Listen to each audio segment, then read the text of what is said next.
Hello friends, आपके अपने YouTube channel पीके classes 92 में आपका हार्दिक स्वागत है। दोस्तों, आज की जो हमारी वीडियो है वह है रीजनिंग के टेस्ट नंबर 11 की आंसर की है। इसके पहले हमने 10 टेस्ट पेपर कंप्लीट कर लिया है रीजनिंग में और 8 टेस्ट पेपर हमने लगा लिया है जीएस में भी। जिन बच्चों को पीडीएफ नहीं मिली है वो टेलीग्राम चैनल पर जाएँ, वहाँ पर पीके क्लासेस 92 के नाम से जब आप सर्च करेंगे तो वहाँ पर आप ज्वाइन हो जाएँ और वहाँ पर सारी पीडीएफ अवेलेबल है, आप उसको डाउनलोड करें। और अगर किसी प्रकार की समस्या है, कोई दिक्कत आती है तो आप मुझे व्हाट्सअप कर सकते हैं। किसी क्वेश्चन में समस्या आती है तो आप उस क्वेश्चन की स्क्रीनशॉट ले लें और मुझे व्हाट्सअप करें। मैं आपके डेफिनेटली जो भी डाउट होगा वो मैं क्लियर करूँगा। तो आइए आज का सेशन है, शुरू करते हैं। क्वेश्चन नंबर पहला है। क्वेश्चन नंबर पहला यहाँ पर बोल रहा है कि अंग्रेजी वर्णमाला के प्रत्येक अक्षर को यदि वर्णमाला के में उसके क्रमांक के समान मूल्य दिया जाए तो निम्नलिखित में से किसके सभी अक्षरों के मूल्यों का योग सर्वाधिक होगा। यानी कि जो लेटर दिए हुए हैं HEART, LIVER और LUNGS TEETS, ठीक है।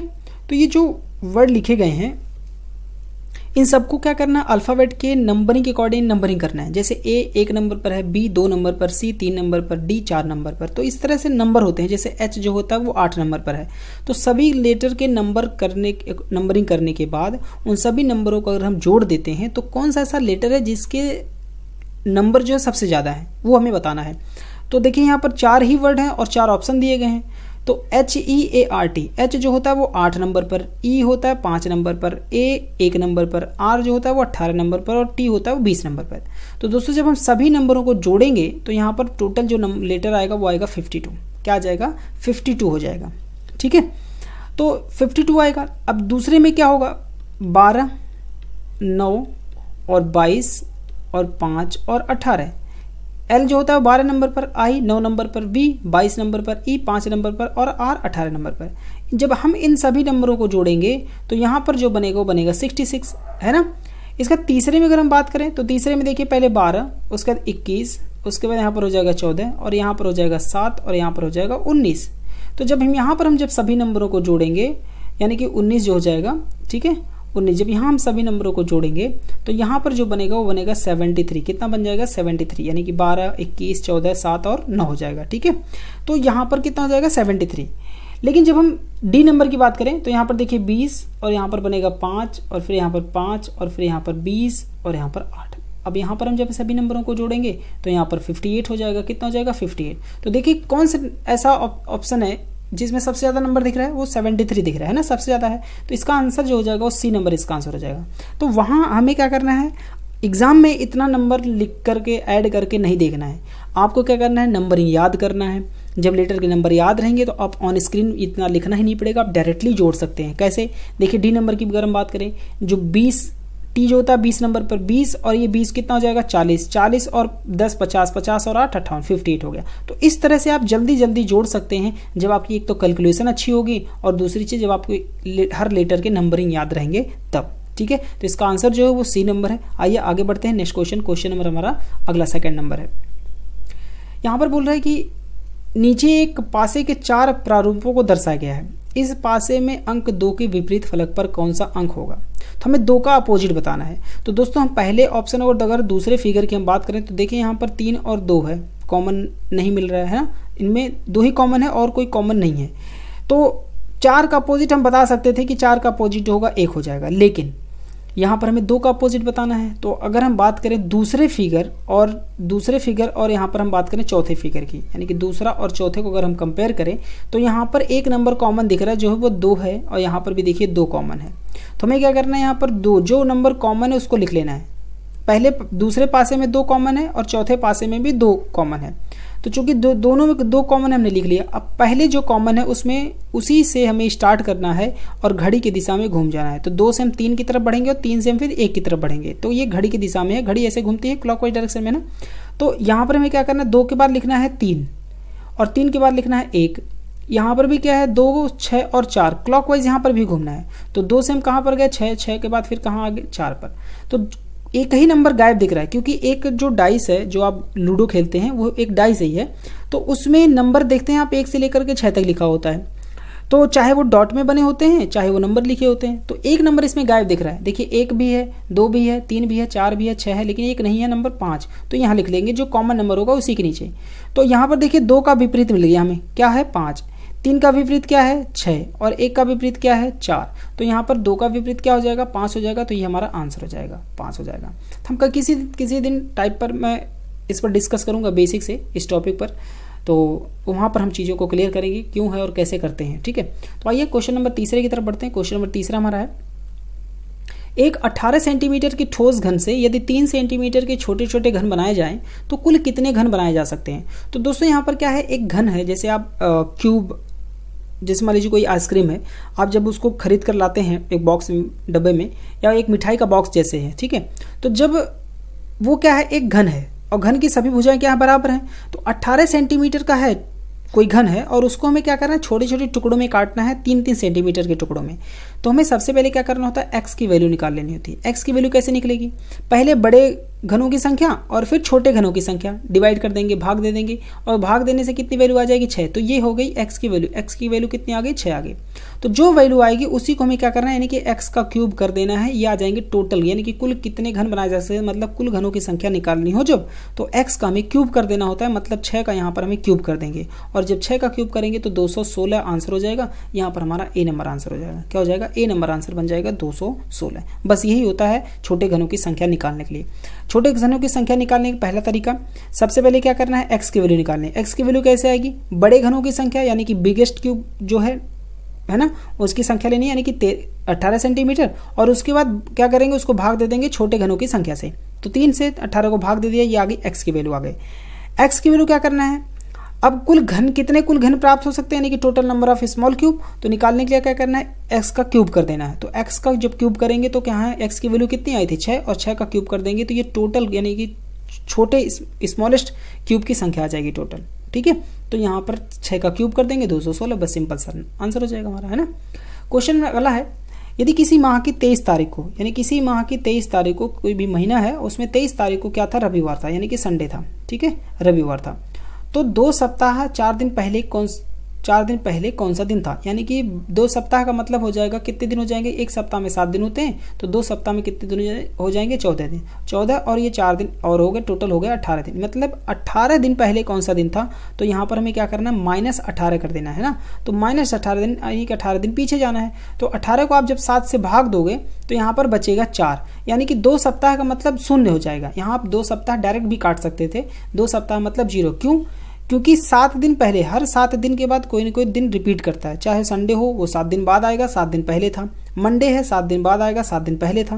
ट्यूसडे है तो 7 दिन के बाद फिर से ट्यूसडे आएगा, 7 दिन पहले भी ट्यूसडे था। तो कोई भी दिन 7-7 दिन के बाद रिपीट करता रहता है। तो इसलिए क्या करना है हमें, ये 7 से हमने इसीलिए भाग दिया था क्योंकि सप्ताह में 7 दिन होते हैं।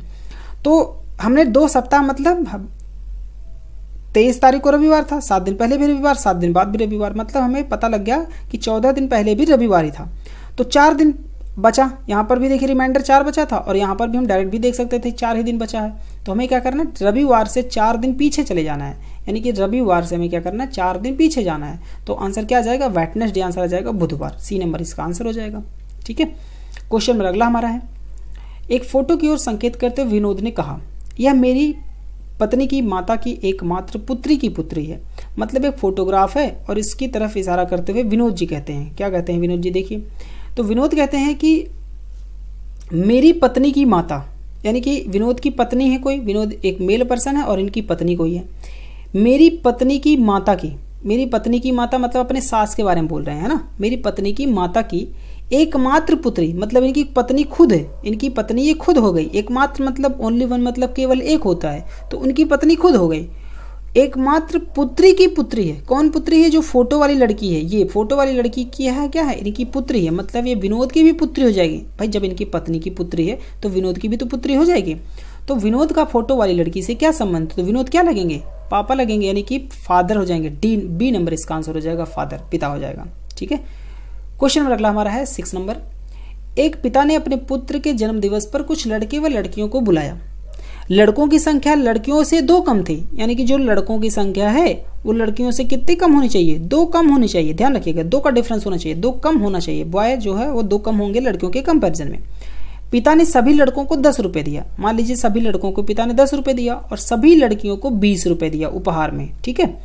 यदि कुल रुपए की संख्या जो थी वो 280 रुपए थी, तो लड़कों की संख्या बताइए। तो ऑप्शन ले लीजिए ना, यहाँ पर आपको पता है यहाँ पर 8 लेंगे तो यहाँ पर हमें 10 लेना पड़ेगा, क्योंकि लड़कियां जो है वो 2 ज़्यादा हैं और 2 कम है, कौन लड़के हैं। तो मान लीजिए अगर 8 लड़के हैं और सबको 10-10 रुपये अगर मिले हैं तो 8 टाइम हो जाएगा टोटल 80। और अगर लड़कियां 20 हैं और 20 को जब हम 10 से गुणा करेंगे, क्योंकि 10 लड़कियां और 20 रुपये हर लड़की को मिला है, तो यहाँ पर टोटल हो जाएगा 200। और 80 और 200 जोड़ेंगे तो देखिए 280 आ जाएगा। तो यहाँ पर हमें डेफिनेट आंसर पता लग गया कि एक जो हो जाएगा वो ए नंबर ऑप्शन हो जाएगा। 8 जो क्या थे वो थे टोटल लड़कों की संख्या हो जाएगी, इसलिए यहाँ पर आंसर जो हो जाएगा वो बी नंबर आंसर हो जाएगा, ठीक है। नेक्स्ट क्वेश्चन है, क्वेश्चन नंबर हमारा 7वां है। एक परीक्षा में 5 छात्र ए बी सी डी और ई उपस्थित हुए। यदि सी को बी से 5 अंक कम मिले, डी को बी से 10 अंक अधिक मिले और ए से 20 अंक कम मिले एवं ई को बी से 22 अंक अधिक मिले हों और बी को कुल 40 अंक मिले हों, तो ए को कितने अंक मिले। पहला तो हमने क्वेश्चन पढ़ लिया। अगर आपने क्वेश्चन नहीं पढ़ा, आपने क्वेश्चन डायरेक्टली पढ़ते ही शुरू हो गए सॉल्व करना, तो ये तो सबसे बड़ी गलती पहली होती है। लेकिन अगर आप करना ही चाहते हैं तो भी आप कर सकते हैं, कोई प्रॉब्लम नहीं है। लेकिन सबसे पहले आप कोशिश करें कि लास्ट में जरूर पढ़ें कि हमें क्या निकालना है। जब भी आप ऑनलाइन एग्जाम दे रहे हो तो सबसे पहला काम आपका ये होना चाहिए कि आप क्वेश्चन के लास्ट लाइन को सबसे पहले पढ़ें कि हमें फाइंड आउट क्या करना है। जब आप वो पता लग जाएगा तो आप क्वेश्चन पढ़ते ही आपके दिमाग में वो आंसर क्लिक करना शुरू करेगा कि हमारा आंसर यहाँ आ सकता है, ठीक है। तो सबसे पहले हमें एक लास्ट लाइन एक लिखी गई है यहाँ पर, बी को कुल 40 अंक मिलते हैं। एक तो ये हमारा प्लस पॉइंट है, हमने क्वेश्चन पढ़ते ही एक चीज़ हमें मिल गई यहाँ पर। लेकिन नहीं भी पता है तो भी हम कर सकते हैं, कोई दिक्कत नहीं। अगर हमें ये लाइन अगर हमने नहीं पढ़ी है स्टार्टिंग से भी हम कर सकते थे। पहले बोला गया है कि यदि सी को बी से 5 अंक कम मिले, तो हमने यहाँ पर पता है कि बी को जो मिलते हैं वो मिले हैं 40 नंबर, तो सी को कितने मिल जाएंगे, 5 अंक कम हो जाएगा तो 35 हो जाएगा, ठीक है। डी को बी से 10 अंक अधिक मिलते हैं, जो डी है वो बी से 10 अंक अधिक पाता है, मतलब ये 50 हो जाता है। और ए से 20 अंक कम मिले हैं, और ए से 20 अंक कम मिले किसको, डी को, तो यहाँ पर ए हो जाएगा और ए की वैल्यू कितनी हो जाएगी, 70 हो जाएगी, ठीक है। एवं ई को बी से 22 अंक अधिक मिलते हैं, यानी कि ई जो है उसको बी से 22 अंक अधिक मिलता है, मतलब यहाँ पर ई हो जाएगा। और 40 अगर बी को मिला है तो 22 नंबर अगर उसको ज़्यादा दिया जाएगा तो यहाँ पर हो जाएगा 62, ठीक है। ई को कितने मिल गए, टोटल 62 नंबर मिल गए। तो आगे देखिए बी को 40 आए तो हमने बी को 40 दे रखा है, तो ए को कितने अंक मिले हैं, तो ए को कितने मिले हैं, 70 अंक मिले हैं। कितने मिले, 70। लेकिन अगर आपको ये तरीका इजी लगा तो ठीक है, नहीं है तो इससे भी तरीके से दूसरे तरीके से हम कर सकते थे। कैसे, मान लीजिए हमें नहीं पता है बी को कितने मिले और बी को हमने मान लेना 100। अगर आप बी को 100 मानेंगे तो 5 अंक सी को कम मिला है, मतलब यहाँ पर 95 हो जाएगा। और डी को 10 ज़्यादा मिला है, मतलब इसको 110 कर दोगे। और चूंकि क्या है 30 अंक अधिक, यानी कि यहाँ पर हमें क्या करना है, और इसको 30 अंक क्या है ये ज़्यादा है ना, यानी कि सॉरी 20 अंक जो यहाँ पर क्या दिया है कि डी बी से 10 अंक अधिक है और ए से 20 अंक कम मिले हैं, यानी कि ए से जो 20 अंक कम मिले हैं कि इसको डी को, तो इसका मतलब यहाँ पर हमें 130 कर देंगे। 130 करेंगे तभी तो ये 20 अंक कम मिला है, ठीक है।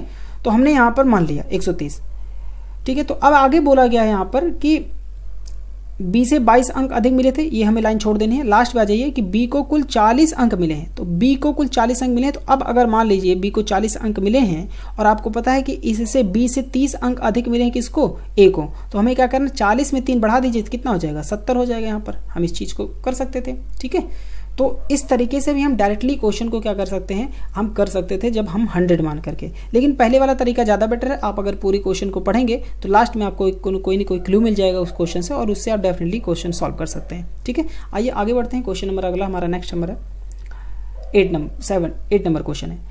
एक समूह में 7 व्यक्ति अंग्रेजी बोल सकते हैं, 15 व्यक्ति हिंदी बोल सकते हैं और 6 व्यक्ति पंजाबी बोल सकते हैं। इस समूह में केवल 1 व्यक्ति हैं जो तीनों भाषा बोल सकते हैं और 2 व्यक्ति केवल 2 भाषाएं बोल सकते हैं। तो समूह में कुल कितने व्यक्ति हैं। तो दोस्तों इस टॉपिक पर मैंने वीडियो बना रखी है, परसेंटेज पर, वेन डायग्राम पर बनाया क्वेश्चन, बहुत ही अच्छे लेवल पर मैंने वहाँ समझाया है, ट्रिक भी बताई है, बेसिक भी बताया है। तो वहाँ पर जाइए, वो वीडियो देखिए और वहाँ पे आप सारे कॉन्सेप्ट आपके क्लियर हो जाएंगे। फिलहाल इसका जो आंसर हो जाएगा वो हो जाएगा बी नंबर। इसका आंसर क्या हो जाएगा, बी नंबर इसका आंसर हो जाएगा, 24 हो जाएगा। क्वेश्चन में अगला है 9 नंबर। एक घड़ी है जिसमें 4:30 बजे का समय दिखा रही है। यदि मिनट की सुई पूर्व दिशा की ओर हो तो घंटे की सुई किस दिशा में होगी, ठीक है, यानी कि आवर हैंड्स। तो हमने यहाँ पर एक घड़ी बना लेते हैं पहले फटाफट, ठीक है। और घड़ी जब बन जाएगा हमारा तो यहाँ पर हो जाएगा 12 बजेंगे, और यहाँ पर 1 2 3 4 5 6 7 8 9 10 और 11। तो एक घड़ी में 4:30 बज रहे हैं, मतलब जो घंटे वाली सुई है वो 4 और 5 के थोड़ी सी बीच में होगी, तो यहाँ पर हो जाएंगे हावर हैंड्स। और मिनट वाली सुई चूंकि 6 पर है तो यहाँ पर 6 पर रहेगी, तभी ये जो मिनट वाली सुई हो जाएगी मिनट हैंड हो जाएगी, तो यहाँ पर 6 पर आ जाएगा। तो यहाँ पर जो हो जाएगा वो हो जाएगा 4:30 बजे का समय हो जाएगा। ठीक है, अब बोला गया है कि यदि मिनट की सुई जो है यानी कि मिनट हैंड जो वो पूर्व दिशा में यानी कि ईस्ट डायरेक्शन में, तो ये ईस्ट हो जाएगा, तो इसके सामने क्या हो जाएगा, वेस्ट हो जाएगा। और बिल्कुल इसके यहाँ पर ये नॉर्थ हो जाएगा, तो ये साउथ हो जाएगा। ठीक है, ये डायरेक्शन भी हो जाएगा, मतलब उत्तर दिशा, ये दक्षिण दिशा, ये पूरब है तो ये पश्चिम हो जाएगा। अब बोला गया कि अगर मिनट की सुई पूर्व दिशा में हो यानी कि जो मिनट वाली सुई है पूर्व दिशा में है, तो घंटे की सुई किस दिशा में होगी। तो देखिए यहाँ पर ये है उत्तर दिशा और ये है पूर्व दिशा, तो उत्तर और पूर्व दिशा के बीच में कौन है, घंटे वाली सुई है। तो ये जो जोन है ये जोन ये हो जाएगा हमारा नॉर्थ ईस्ट का, यानी कि उत्तर पूरब का हो जाएगा। क्या हो जाएगा, उत्तर पूरब का हो जाएगा। तो यहाँ पर हमारा सी नंबर आंसर हो जाएगा, नॉर्थ ईस्ट हो जाएगा। ठीक है, क्वेश्चन नंबर अगला हमारा है, निम्नलिखित सारणी में प्रश्न चिन्ह के स्थान पर तार्किक रूप से उपयुक्त विकल्प बताइए। तो दोस्तों यहाँ पर देखिए पहले क्या है, 169 है। 169 अगर हम बात करें तो ये किसी का स्क्वायर दिख रहा है, और किसका स्क्वायर दिख रहा है, ये स्क्वायर दिख रहा है 13 का। किसका स्क्वायर दिख रहा है, 13 का स्क्वायर दिख रहा है, तो हम यहाँ पर 13 लिख लेते हैं। उसके यहाँ पर देखिए 121 है, किसका स्क्वायर है, ये 11 का स्क्वायर है। उसके बाद 64 किसका स्क्वायर है, 8 का स्क्वायर है। बस सभी नंबरों को जोड़ दीजिए और आ जाएगा टोटल 32, यानी कि हमने क्या किया इसके अकॉर्डिंग। ठीक है, फिर हमें दूसरे स्टेप में भी वही करना है सेम। देखिए क्या है, पहले 12 का स्क्वायर है, उसके बाद कितना 169 किसका है, 14 का स्क्वायर है। 81 किसका स्क्वायर है, 9 का स्क्वायर है। बस सभी नंबरों को जोड़ दीजिए, कितना आ जाएगा 35 आ जाएगा। तीसरे स्टेप में भी 289 है और यहाँ पर प्लस करना है 441। तो सबसे पहले देखिए जो है यहाँ पर स्क्वायर किसका बन रहा है, सॉरी 289 है, 289 किसका स्क्वायर है, 17 का स्क्वायर है। उसके बाद यहाँ पर 441 किसका स्क्वायर है, 21 का स्क्वायर है। उसके बाद यहाँ पर 225 किसका स्क्वायर है, 15 का स्क्वायर। बस सभी नंबरों को जोड़ दीजिए, और जब सभी नंबरों को जोड़ेंगे तो कितना हो जाएगा यहाँ पर 53 यानी कि 53 हो जाएगा। ए नंबर इसका आंसर हो जाएगा। क्वेश्चन नंबर अगला है, नेक्स्ट नंबर पर आते हैं 573 यानी कि जो देखिए पहले 573 है, तो 573, तो 5 और 7 में देखिए कितना बढ़ गया, +2 हो गया, और बस 2 का डबल कर दीजिए, कितना हो जाएगा 4 हो जाएगा, यानी कि माइनस हो रहा है। पहले 2 का अंतर आया और फिर यहाँ -4 का अंतर आया, मतलब पहले हमने क्या किया 2 का डबल कर दिया तो 4 हो जाएगा। फिर दूसरे स्टेप में देखिए 20 है और यहाँ पर 30 है, यहाँ पर 10 है, तो पहले कितना बढ़ गया, पहले 10 बढ़ गया, फिर 10 का डबल कर दीजिए, कितना हो जाएगा -20 कर दिया। बस प्लस और माइनस साइन चेंज हो रहा है। ठीक है, आगे में क्या करना, 95 है और 145 हो जाएगा, देन आगे क्वेश्चन मार्क है। तो सबसे पहले इन दोनों का अंतर देख लीजिए कितना है, 50 का, तो +50 हुआ है। अब यहाँ पर क्या करना है, हमें 50 का डबल कर देना 100, लेकिन 100 जो होगा वो माइनस हो जाएगा। तो पहले नहीं 50 का डबल करेंगे तो 100 हो जाएगा, देखिए डबल हो रहा है, 10 का डबल देखिए क्या होगा 20 हो रहा है, तो डबल करेंगे 100 हो जाएगा। अब माइनस हो रहा है, पहले प्लस फिर माइनस, तो 100 माइनस करेंगे कितना बन जाएगा 45, यानी कि 45 आंसर हो जाएगा। तो आंसर यहाँ पर हो जाएगा हमारा सी नंबर आंसर 45 हो जाएगा। क्वेश्चन नंबर अगला है हमारा नेक्स्ट नंबर 17, 19, 23। यहाँ पर देखिए 17, 19, फिर यहाँ पर 23, फिर यहाँ पर 29 और यहाँ पर 33, यहाँ पर 37 और यहाँ पर है 41। हमें क्या बताना है, दी गई संख्याओं की श्रृंखला में एक संख्या गलत है, उस गलत संख्या का पता लगाइए। तो गलत संख्या क्या है, पहले देखिए इनका अंतर कितना आ जाएगा, 17 और 19 में 2 का अंतर, फिर 4 का अंतर, फिर यहाँ पर कितना अंतर है, यहाँ पर 5 का, यहाँ पर 6 का अंतर है, फिर यहाँ पर 6 का अंतर है, फिर यहाँ पर 8 का अंतर होना चाहिए था, 2, 4, 6, 8, तो यहाँ पर 33, ये गलत है, यानी कि बी नंबर इसका आंसर हो जाएगा। ठीक है, नेक्स्ट क्वेश्चन है, यदि प्लस का अर्थ घटाना हो, भाग का अर्थ जोड़ना हो, माइनस का अर्थ गुणा करना हो, तो गुणे का अर्थ भाग देना हो, तो निम्नलिखित समीकरण में कौन सा सही होगा। तो दोस्तों यहाँ पर क्या करना है, सिंबल को हमें यूज करना है और यहाँ पर बोर्ड मास का रूल लगेगा। क्या लगेगा, बोर्ड मास का रूल। मैंने हर वीडियो में बताया, हर वीडियो में आप देखिए क्वेश्चन आ रहे होंगे इस टाइप से, तो बोर्ड मास का रूल लगता है, इन्हीं रूल के अकॉर्डिंग हमें सॉल्व करना होता है। तो इसका आंसर जो हो जाएगा बी नंबर फिलहाल, तो यहाँ पर हम बी नंबर इसका आंसर लगाएंगे। क्वेश्चन नंबर अगला है, निम्न प्रश्नों में चिन्ह के बाईं ओर 2 शब्द दिए गए हैं और दाहिनी ओर एक शब्द एवं एक स्थान खाली है। दाहिनी ओर वाले शब्दों के संबंध के अनुरूप प्रश्नवाचक चिन्ह पर सही विकल्प बताइए। तो देखिए यहाँ पर 22 है, 170 है, 290 और यहाँ पर क्वेश्चन मार्क है। तो 122 है, 122 का मतलब देखिए क्या होता है, 11 का स्क्वायर +1, 170 का मतलब 13 का स्क्वायर +1। तो 290 में क्या करना है, पहले हमने 11 किया, फिर 2 बढ़ा दिया, 11 में 2 बढ़ा दिया 13 हो गया। तो यहाँ पर 190 मतलब यहाँ पर 17 का स्क्वायर +1 290, और 17 में 2 बढ़ाएंगे तो 19, 19 का स्क्वायर प्लस 1 हो जाएगा, तो यहाँ पर हो जाएगा 362 आंसर हो जाएगा। तो डी नंबर इसका आंसर हो जाएगा 362। ठीक है, तो यहाँ पर प्लस हो रहा है स्क्वायर और plus 1, square plus 1। Next question है BACE। देखिए BACE, कुछ पीडीएफ में यहाँ पर एक क्वेश्चन गलत हो गया होगा, यहाँ ई की जगह के लिख दिया था, लेकिन मैंने फिर से अपडेट करके पीडीएफ में सही कर दिया है, तो यहाँ पर ई आ जाएगा, के की जगह ई हो जाएगा। ठीक है, तो इसको जो लोगों के पास पुरानी पीडीएफ होगी वो अपडेट कर लेंगे। तो यहाँ पर क्या है ONPR, उसका हमें बताना है JIK और M। ठीक है, तो बी जो होता है वो कितने नंबर पर होता है, 2 नंबर पर, और यहाँ पर हमने 13 बढ़ा देंगे तो कितना हो जाएगा, प्लस 13 करेंगे तो 15 हो जाएगा। 13 और 2 कितना होता है, 15। ए जो होता है वो 1 नंबर पर, ए में 13 जोड़ेंगे तो 14 हो जाएगा। देखिए यहाँ पर फिर से क्या हो गया, 13 बढ़ गया। सी जो होता है वो 3 नंबर पर, और फिर 13 बढ़ाएंगे 16 हो जाएगा। देखिए यहाँ पर कितना बढ़ गया, 13 बढ़ गया। ई जो होता है 5 नंबर पर, 5 में 13 बढ़ाएंगे तो 18 हो जाएगा। देखिए यहाँ पर 13 बढ़ गया, मतलब सब में प्लस 13 प्लस 13 प्लस 13 हो रहा है। तो आगे वही करेंगे, 13 में 13 जोड़ेंगे, इसमें 10 में जे होता है 10 नंबर पर, तो 10 में 13 जोड़ेंगे तो हो जाएगा 23, 23 पर आ जाएगा W। 9 जो होता है वो 9, आई जो होता है वो 9 नंबर पर होता है, और 9 में जब हम 13 जोड़ेंगे तो कितना हो जाएगा, 22, और 22 पे कौन सा लेटर होता है, V होता है। के जो होता है वो 11 नंबर पर, 11 में जब हम 13 जोड़ेंगे तो आ जाएगा 24, और 24 पे क्या आ जाएगा, X आ जाएगा। ठीक है, अगले नंबर पर फिर से हम जब आगे ऐड करेंगे, यानी कि 13 M जो होता है वो 13 नंबर पर, 13 जोड़ेंगे तो 26 हो जाएगा, मतलब Z हो जाएगा। तो W, V, X और Z हो जाएगा, तो यानी कि C नंबर इसका आंसर हो जाएगा। ठीक है, नेक्स्ट क्वेश्चन है, क्वेश्चन नंबर हमारा 16 है। ए तथा बी ने एक बिंदु से विपरीत दिशाओं में चलना शुरू किया। तो मान लीजिए ए है यहाँ पर और बी है, दोनों एक दूसरे से विपरीत दिशा में चलना शुरू करते हैं। ऐसे दोनों 5 किलोमीटर की दूरी तय करते हैं, ये भी 5 किलोमीटर दूरी तय करते हैं, ये भी 5 किलोमीटर दूरी तय करते हैं। दोनों 5 किलोमीटर चलकर दोनों दाहिने मुड़ जाते हैं, यानी कि बी अपने राइट मुड़ जाता है तो राइट मुड़ेगा तो नीचे आ जाएगा, और ये अपने राइट मुड़ेंगे तो ऊपर चले जाएंगे। ठीक है, और 7 किलोमीटर की दूरी तय करते हैं, और ये भी 7 किलोमीटर की दूरी तय करते हैं, और ये भी 7 किलोमीटर की दूरी तय करते हैं। उसके बाद फिर अपने दाएं मुड़ जाते हैं, इसके बाद ये भी अपने दाएं मुड़ते हैं, और परिणाम स्वरूप दोनों ही एक दूसरे के कितनी दूरी पर हैं, यानी कि फिर वह दाएं मुड़ गए और 5 किलोमीटर चले, मतलब ये फिर से दाएं मुड़े हैं और 5 किलोमीटर की दूरी तय की है। ये यहाँ पर आ गए, और फिर से ये जब दाएं मुड़ेंगे, दोनों चूंकि मुड़े हैं तो यहाँ पर ये बी आ जाएंगे, और ये भी 5 किलोमीटर की दूरी तय की है। चूंकि यहाँ पर भी 5 किलोमीटर था और ये भी 5 किलोमीटर था, मतलब ये भी यहाँ पर आ जाएंगे और ये भी बी यहाँ पर आ जाएगा, दोनों लोगों की डिस्टेंस सेम है। तो अब हमें बताना है दोनों के बीच में कितनी दूरी है, ये वाली दूरी बतानी है। तो चूंकि ये हो गए 7 किलोमीटर और ये भी 7 किलोमीटर, तो टोटल कितने हो गए, 14 किलोमीटर। तो यहाँ पर आ जाएगा सी नंबर आंसर हो जाएगा 14 किलोमीटर, ये हमारा आंसर हो जाएगा सी। ठीक है, क्वेश्चन में अगला हमारा नेक्स्ट नंबर 1:30, यानी कि एक दर्पण में देखने से पता चलता है कि एनालॉग घड़ी सुइयों वाली में 1:30 समय है, तो बताइए कि सही समय क्या होगा। तो दोस्तों हमें रियल टाइम बताना है RT, और रियल टाइम बताने के लिए हमें क्या करना है, 12 बजे से घटा देना है मिरर इमेज को, मिरर टाइम को। ठीक है, तो 12 बजे से घटाना मतलब 1:30 हो रहा है, तो 12 बजे का मतलब चूंकि मिनट भी दिया रखा है, इसलिए हमें 11:60 से घटा देना है 1:30। तो यहाँ पर आ जाएगा 30 और यहाँ पर हो जाएगा 10, तो 10:30 यहाँ पर आंसर हो जाएगा, ए नंबर इसका आंसर हो जाएगा 10:30। नेक्स्ट क्वेश्चन है, क्वेश्चन नंबर अगला है। 4 छात्राएं एक चौकोर मेज के चारों तरफ बैठी हैं। मंजू अंजू के दाईं ओर बैठी है तथा वीना कमला के बाईं ओर बैठी है। कौन सी 2 छात्राएं आमने सामने बैठी हैं जबकि कमला अंजू के बाईं ओर बैठी है। तो दोस्तों में ये जो क्वेश्चन है, यहाँ पर हमें क्या करना है, पहले एक चौकोर बॉक्स ले लेना है।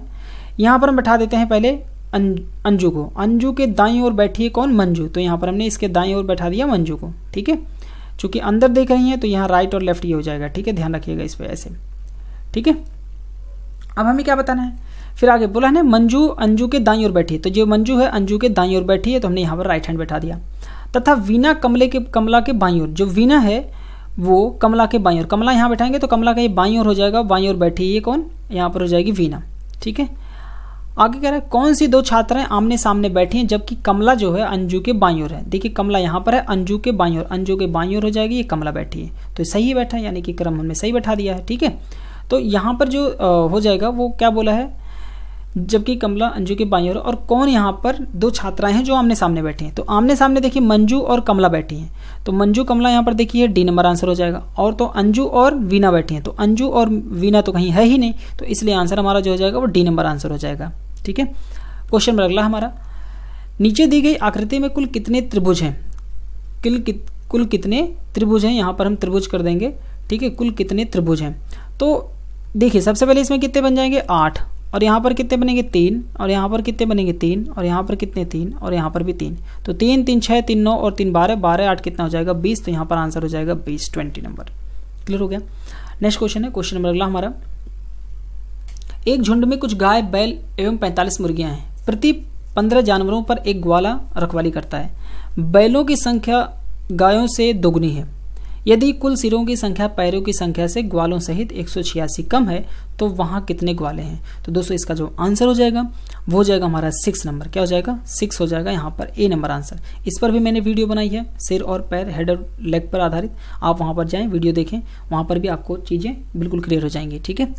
नेक्स्ट क्वेश्चन है, क्वेश्चन नंबर अगला है, निम्नलिखित शब्दों को अंग्रेजी शब्दकोश के क्रमानुसार रखें और उस शब्द को चुने जो सबसे पहले आएगा। यानी कि इसको क्या करना है, डिक्शनरी ऑर्डर में अरेंज करना है। तो डिक्शनरी आप लोगों को देखना आता ही होगा, डिक्शनरी कैसे चेक करते हैं, अल्फाबेट के अकॉर्डिंग चेक करते हैं। तो इसका जो आंसर हो जाएगा हमारा, ये हो जाएगा पहला नंबर, ये हो जाएगा। क्यों? क्योंकि यहाँ पर देखिए पी सब में कॉमन है, देखिए पी सब में कॉमन है। उसका दूसरा जो लेटर है वो ओ है, यहाँ पर भी ओ है, यहाँ पर भी ओ, यहाँ पर भी ओ, और दूसरे यहाँ पर कितना दिया है, एल दिया है। तो इसका मतलब सबसे पहले जो आएगा लेटर, पहले एल आएगा, बाद में ओ आता है, इसलिए सबसे पहले ए ही ऑप्शन हो जाएगा। यही नंबर हमारा पहले नंबर पर आएगा, सबसे पहले यही चुना जाएगा। ठीक है। नेक्स्ट क्वेश्चन है, दी गई श्रेणी में एक शब्द लुप्त है, दिए गए विकल्पों में से उचित विकल्प चुनिए जो श्रेणी को पूर्ण करता हो। तो इनके हमें क्या करना है, मीनिंग के आधार पर हमें क्या करना है, इसको हमें चूज करना था। तो सबसे पहले यहाँ पर जो आंसर हो जाएगा वो हो जाएगा बी नंबर, यहाँ पर बी नंबर इसका आंसर हो जाएगा। ठीक है। नेक्स्ट क्वेश्चन है, DFEHJILNMPRQ।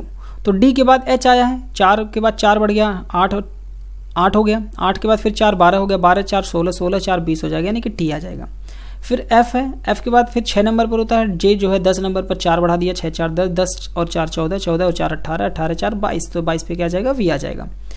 ई 5 नंबर पर है, आई 9 नंबर, 5 और 4 9, 9 और 4 13, 13 और 4 17, 17 और 4 कितना हो जाएगा 21, 21 पे क्या आ जाएगा यू। तो टी वी यू आंसर हो जाएगा, डी नंबर इसका आंसर हो जाएगा। ठीक है। नेक्स्ट क्वेश्चन है हमारा 24 नंबर, नींबू खट्टा है तो आइसक्रीम, आइसक्रीम कैसा हो जाएगा, मीठा हो जाएगा। तो यहाँ पर हमें स्वीट हो जाएगा, आंसर हमारा हो जाएगा बी नंबर, स्वीट हो जाएगा। ठीक है। नेक्स्ट क्वेश्चन है, क्वेश्चन नंबर अगला है 3125। तो यहाँ पर लिखा गया है 0.0032, ठीक है, 32 है। तो यहाँ पर हमें क्या करना है, डिवाइड किया गया है यहाँ पर, तो हम 3125 को जब डिवाइड करेंगे तो इसका आंसर जो हो जाएगा सी नंबर आंसर हो जाएगा। ठीक है, 0.03105। ठीक है, तो यहाँ सी नंबर आंसर हो जाएगा। तो दोस्तों ये हमारे 25 क्वेश्चन थे। आई होप आप लोगों को चीज़ें क्लियर हुई होंगी, वीडियो अच्छी लगी होगी। अगर किसी क्वेश्चन में डाउट है तो आप उस क्वेश्चन की स्क्रीनशॉट लें और मुझे व्हाट्सअप करें, मैं डेफिनेटली आपके आंसर दूंगा जो भी प्रॉब्लम होती है। तो प्लीज़ अगर वीडियो अच्छी लगी हो तो वीडियो को लाइक जरूर करें और अपने दोस्तों के साथ इसको शेयर करें। और अगर आप चैनल पर नए हैं या चैनल को सब्सक्राइब नहीं किया है अभी तक तो चैनल को प्लीज़ सब्सक्राइब करें और साथ में बेल आइकन जरूर दबाएं। और कोई भी प्रॉब्लम आती है तो कमेंट कर सकते हैं, हमें पूछ सकते हैं। तो मिलते हैं नेक्स्ट वीडियोज़ में और भी नए टेस्ट के साथ। तब तक के लिए थैंक यू वेरी मच।